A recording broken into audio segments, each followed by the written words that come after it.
este,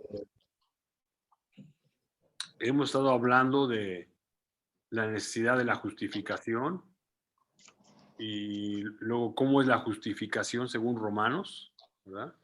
Que es solamente por creer a Él, Dios nos justifica y nos hace limpios, nos acepta, ¿verdad? Entonces, explicó que de los beneficios de la justificación que vimos hemos visto la semana pasada y antepasada, esos beneficios, ¿verdad? Que vienen a causa de la muerte de Cristo. Por eso es que somos justificados, ¿verdad? Entonces, cuando uno que no ha entendido bien el Evangelio, y digo que así pasa porque hay cristianos que pecan indiscriminadamente. Y se la saben así de memoria, que por la fe son salvos y toda la cosa, y dice, soy salvo y puedo hacer lo que se me dé la gana. Y aunque no lo digan, lo hacen. Dicen cosas que no deben decir, hacen cosas que no deben hacer, ¿sí? ¿Qué pasa con eso? Bueno, hay una falsa, más bien un entendimiento incorrecto de la salvación por la fe. Que se puede vivir como le venga en gana con este método de la justificación. Si soy salvo, pues puedo llevar una vida de libertinaje. Total, Dios me perdona. ¿Sí? ¿Han pensado ustedes así? La tarjeta de crédito Story tiene... Si Dios me perdona, pues pues puedo vivir como se me dé la gana. Puedo hacer estos pecaditos. Total, Dios me perdona. ¿Sí? Si somos salvos por la fe, ¿por qué no seguir pecando?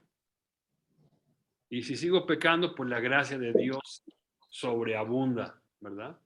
Bueno, como dije la semana pasada, Pablo corrigió este error, este mal entendimiento que hay en algunos creyentes, que posiblemente son inconversos, aunque creen que son creyentes. Hay personas que se saben el Evangelio, que crecieron en una vida cristiana, en un hogar cristiano, ¿sí? Y aunque lo saben, no son creyentes. Y se nota en su manera de vivir que no son creyentes, ¿sí? Bueno, Pablo corrige este error en los capítulos 6 y 7 y luego comienza a enseñar que la vida de fe produce una vida recta. El capítulo 8 también enseña esto, ¿verdad?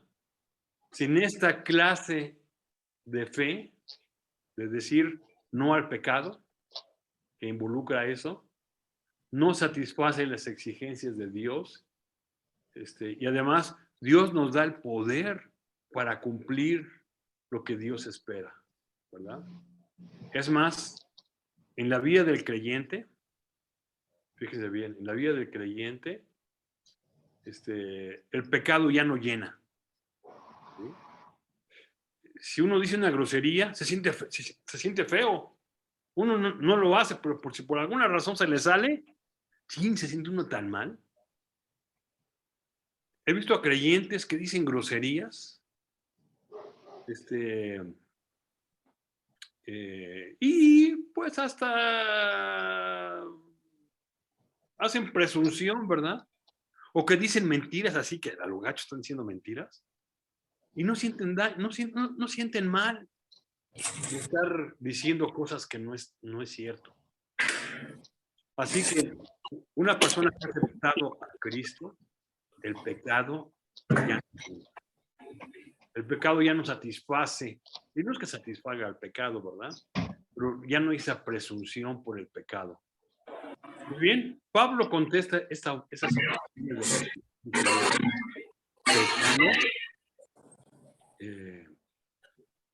dice, la primera objeción está en Romanos 6, si quieren ver conmigo. Romanos 6. Vamos a despegar las páginas. Vamos a Romanos 6, versículos 1 al 14. Es la primera objeción, ¿verdad? De que no podemos seguir pecando a Jesucristo, ¿verdad?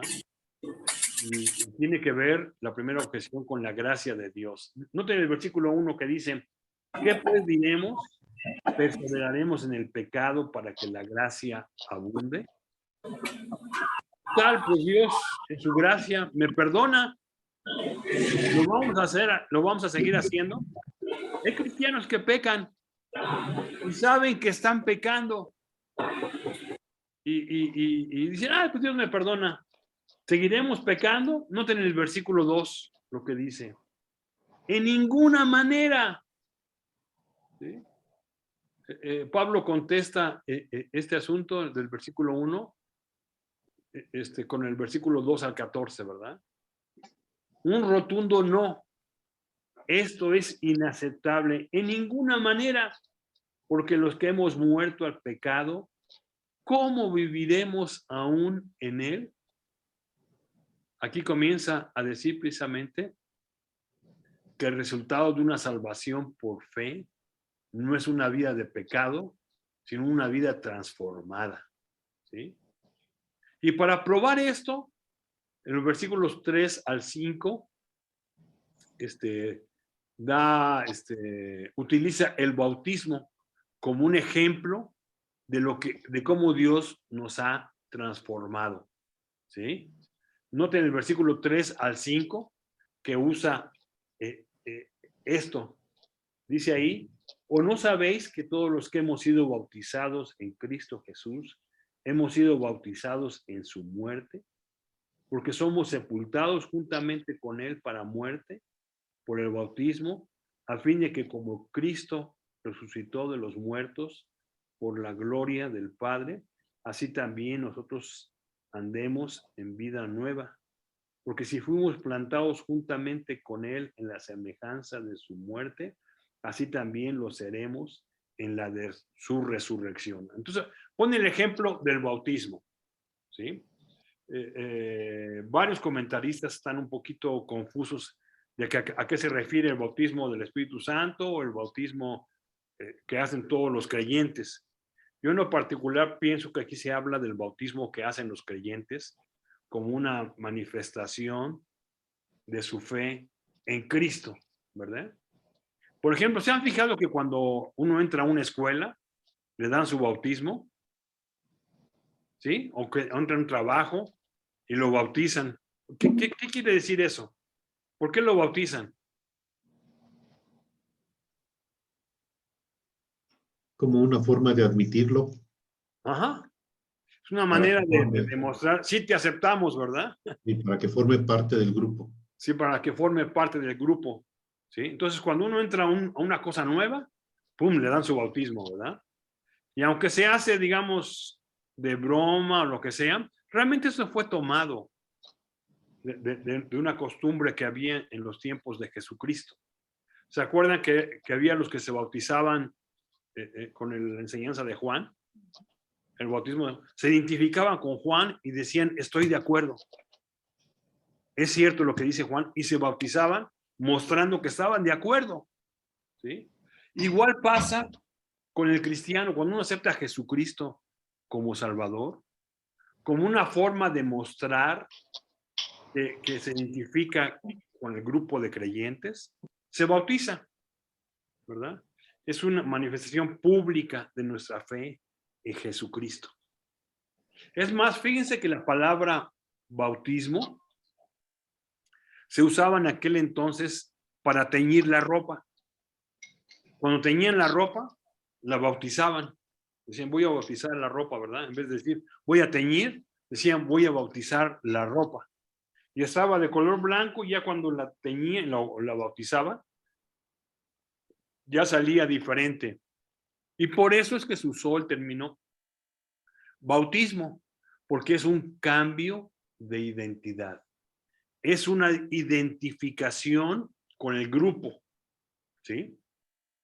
Entonces, aquí Pablo usa esta ilustración del bautismo para mostrar que eso es lo que ha pasado en nuestra vida cuando hemos aceptado a Jesucristo. Hay un cambio de vida, ¿verdad? Nos identificamos ¿verdad? Con Cristo, ¿sí? Por ejemplo, allá en Efesios 2, 4 al 7, habla de una identificación con Cristo. Efesios 2, 4 al 7, dice, pero Dios, que es rico en misericordia, por su grande amor con que nos amó, aún estando nosotros muertos en pecado, nos dio vida juntamente con Cristo, por gracia sois salvos. Juntamente con Él nos resucitó y asimismo nos hizo sentar en los lugares celestiales, ¿verdad? Entonces, dice, para mostrar en los siglos venideros las abundantes riquezas de su gracia, en su bondad para con nosotros en Cristo Jesús. Entonces, nos hemos identificado con Cristo, ¿sí? Si Cristo murió por nuestros pecados, ¿verdad? Y estamos identificados con Cristo, ¿sí? Entonces, las cosas tienen que cambiar, ¿verdad? Lo mismo está aquí en Romanos 6, ¿sí? Estamos identificados con Cristo en su sepultura, su resurrección y su recepción de nueva vida. Y no debemos dejar que el pecado domine nuestro cuerpo, más bien debemos vivir un nuevo estilo de vida para agradar a Dios, ¿verdad? Estoy muerto al pecado y resucitado a una nueva vida, que eso es lo que significa el bautismo, ¿verdad? Noten ahí que dice que hemos sido bautizados en Cristo, hemos sido bautizados en su muerte. Entonces, cuando nos bautizamos en agua, nos bajamos, simbolizando la muerte de Cristo, ¿verdad? Y dice el versículo 4, pero somos sepultados juntamente con Él para muerte por el bautismo, a fin de que como Cristo resucitó de los muertos por la gloria del Padre, así también vosotros andemos en nueva vida. Cuando salimos del agua, pues el significado es que hay una nueva vida. Dice, porque si fuimos plantados juntamente con Él en la semejanza de su muerte, así también lo seremos en la de su resurrección, ¿verdad? Si Cristo resucitó para una nueva vida, pues también nosotros. Entonces ya no tenemos por qué vivir en pecado. Es lo que está diciendo aquí Pedro, ¿verdad? Digo, perdón, Pablo. Versículos 6 y 7 hablan precisamente de la muerte al pecado. Dice ahí, sabiendo, con esto del bautismo, sabiendo que nuestro viejo hombre fue crucificado juntamente con él, para que el cuerpo del pecado sea destruido, a fin de que no sirvamos más al pecado. ¿Sí? Nuestro viejo hombre, nuestra naturaleza pecaminosa, ¿verdad? Fue crucificada juntamente con él para que el cuerpo del pecado sea destruido. Estaba leyendo en algunos comentarios que dice, se ha quitado de su poder, ¿sí? Ya el pecado no debe reinar en nuestra vida, dice, a fin de que no sirvamos más al pecado. Porque el que ha muerto ha sido justificado del pecado. Si somos justificados, ¿verdad? Si Cristo resucitó, nosotros igual, identificados con Cristo, ¿verdad? Hemos muerto al pecado. Entonces vemos muerto al pecado en nuestra vida. Ya no somos esclavos del pecado, lo que está diciendo aquí. Y los versículos 8 al 11 hablan de una resurrección a una nueva vida, ¿verdad? Cristo ha resucitado, dice ahí, en los versículos 8 al 11, y si morimos con Cristo, creemos que también viviremos con Él, ¿verdad? Sabiendo que Cristo, habiendo resucitado de los muertos, ya no muere. La muerte no se enseñoreará más de Él, porque en cuanto murió, al pecado murió una vez por todas, mas en cuanto vive, para Dios vive. Pues aquí habla de la resurrección a una nueva vida. Cristo resucitó a una nueva vida y la muerte no tiene autoridad sobre él porque vive para siempre. Eso es lo que pasó con Cristo. Murió y resucitó para siempre. Entonces, versículo 11 dice, así también nosotros, ¿verdad? Así también vosotros, consideraos muertos al pecado, pero vivos para Dios en Cristo Jesús, Señor nuestro, ¿verdad? También nosotros hemos muerto al pecado con Él y tenemos una nueva vida, es lo que está diciendo aquí, ¿verdad? Somos justificados, hemos muerto con Cristo y ya el pecado no tiene que enseñorear nuestra vida, ¿verdad? Porque tenemos una nueva vida así como Cristo, ¿verdad? Por estar identificados con Él, ¿verdad?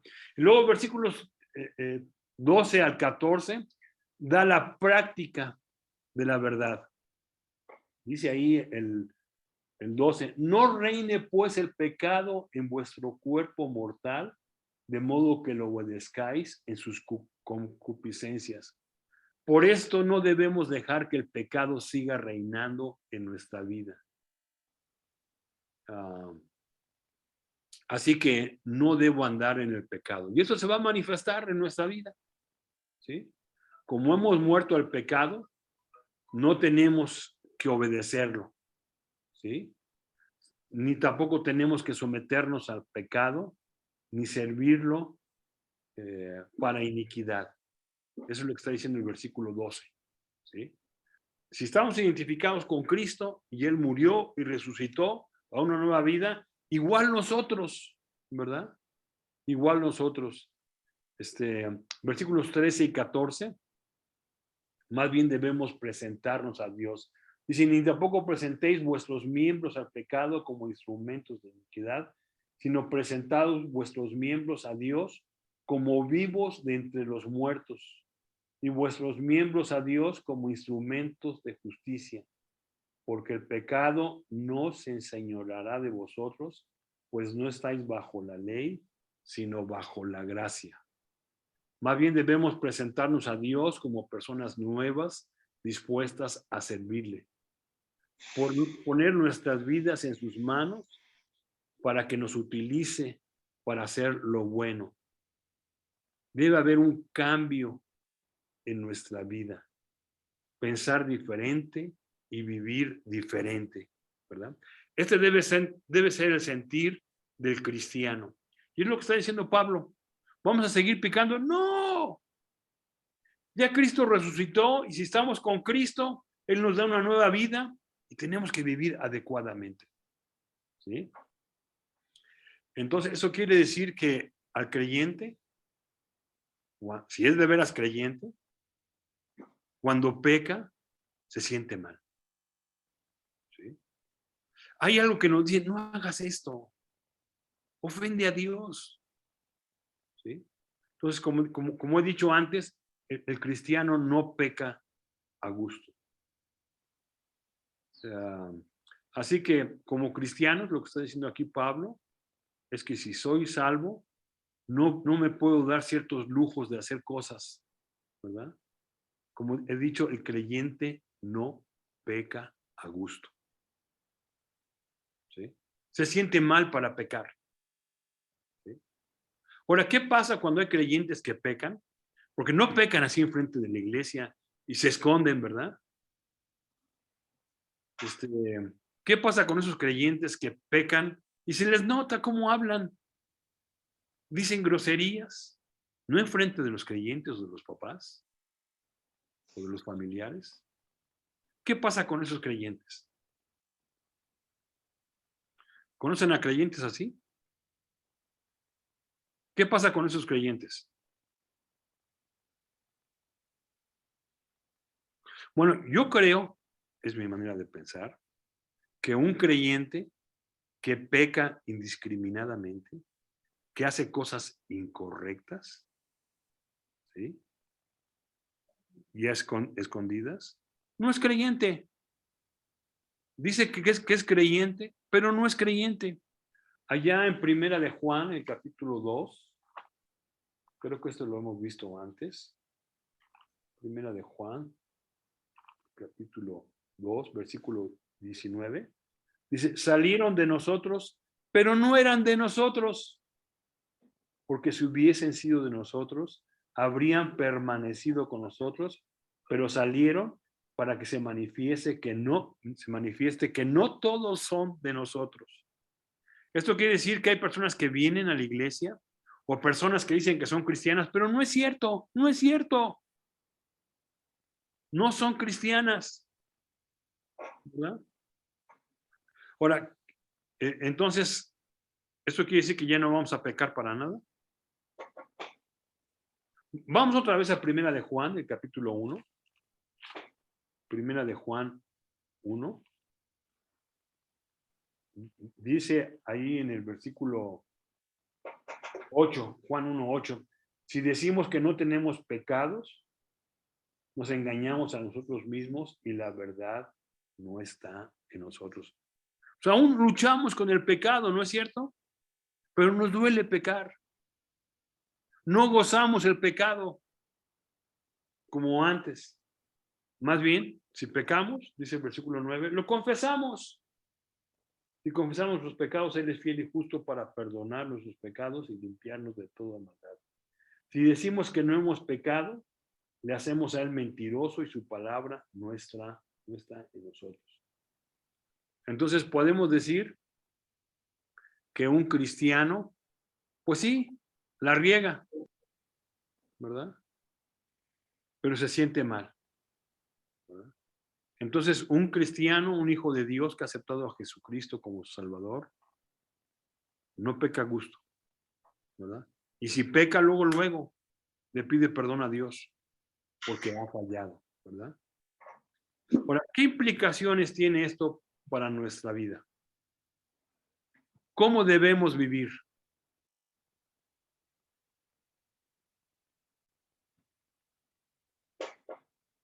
¿Cómo debemos vivir?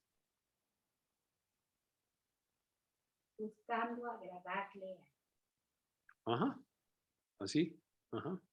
¿Y qué hacemos con el pecado? Confesarlo. Pero aparte de confesarlo, Resistir. bueno, ya hemos leído aquí en Romanos, no reine pues el pecado en nuestras vidas. 6:12, ¿verdad? Tenemos una nueva vida, ¿verdad? Qué feo cuando uno ve a cristianos que mienten hacia lo gacho. ¿Saben qué es mentira? Y lo dicen así descaradamente. No, pues así es. Y saben que están pecando, pero lo hacen indiscriminadamente.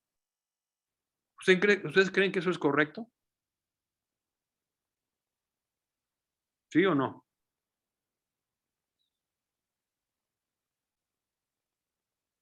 Bueno, entonces aquí dice, no reine el pecado en sus vidas. Que no tenga el control. Que no hagan cosas incorrectas. ¿Sí? Entonces, esa es la primera objeción que da Pablo. ¿Perseveraremos en el pecado para que la gracia abunde? Pues claro que no. Claro que no. La próxima semana vamos a ver la segunda objeción que está en el versículo 15 al 7:6. Pecaremos porque no estamos bajo la ley, sino bajo la gracia. ¿Sí? Vamos a ver qué dice Pablo en cuanto a esto, ¿verdad? Entonces aquí la idea es que no debemos pecar porque estamos identificados con Cristo. ¿Sí? ¿Tienen alguna pregunta, algún comentario? ¿Cómo lo ven?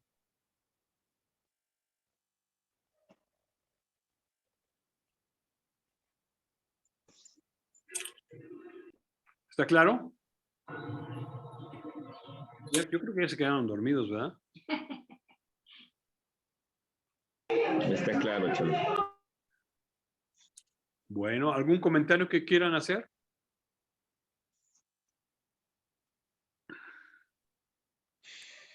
¿Sería posible, buenas tardes, muchas gracias, sería posible que me enviara la grabación? Le quedó muy bonita su prédica. Gracias por esa bendición. Gracias, gracias. Bueno, sí, cada semana lo mandamos, ¿verdad, Juan de Dios? Sí, cada semana se sube a YouTube.